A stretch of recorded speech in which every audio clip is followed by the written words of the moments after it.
Coaching এ যাবি না? চল যাই একসাথে। বাবা তুমি যাও, আমি তো পরে যাবো। বাবাকে বলছি টাকা কথা? না, কেন? কারণ বলে কোনো লাভ নেই, মাসে শেষ। আমি কিছু চাইলেই শেষ, সবকিছু ওর জন্য।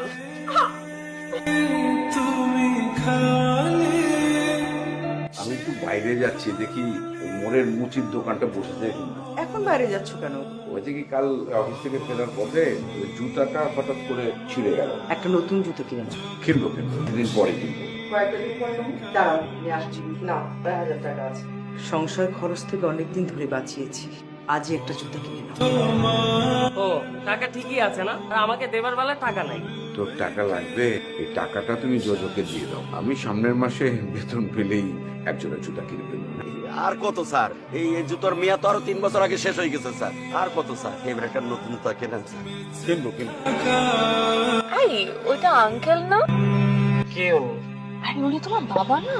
না, উনি আমার বাবা কেন হবে? যে ছেলে নিজের বাবার পরিচয় দিতে পারে না, সেই ছেলেকে আমি কিভাবে ভালোবাসবো? কিছুদিন থেকে দেখছি ছেলেটা একা একা খুব কষ্ট পাচ্ছে। তুমি একটু জিজ্ঞেস করে জেনে নিও তো, এই বয়সী ছেলেদের কত ধরনের চাওয়া থাকে। এই জুতাটা আমার লাগবে। ওই জুতো দিয়ে আপনি কি করবেন? এটা আপনি আমার দেবেন? ঠিক আছে নেন। কাকা এই কটা টাকাই আছে বাংতি। আচ্ছা, ঠিক আছে, যা আছে তাই দেন।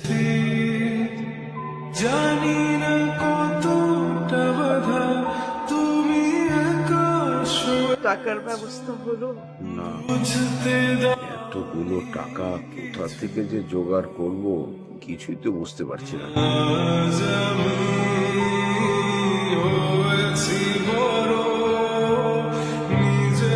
কিছু বলবি? বাবা এখানে কিছু টাকা আছে। তুই টাকা কোথায় পেলি? পরে বলবো। না না, পরে কেন বলবি? যে টাকার উৎস বলা যাবে না, সেই টাকা দিয়ে আমি আমার মেয়ের অপারেশন করব না। ওকে আমার সামনে থেকে যেতে বলো। যেতে বলো, তুই আমার চোখের সামনে থেকে যা।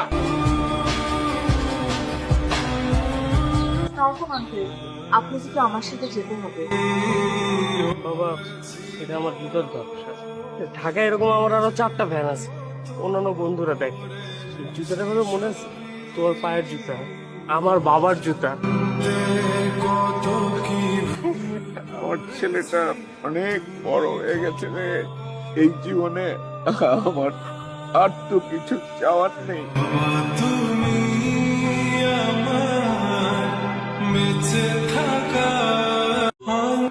কোচিং এ যাবি না? চল যাই একসাথে। বাবা তুমি যাও, আমি তো পরে যাবো। বাবাকে বলছি টাকা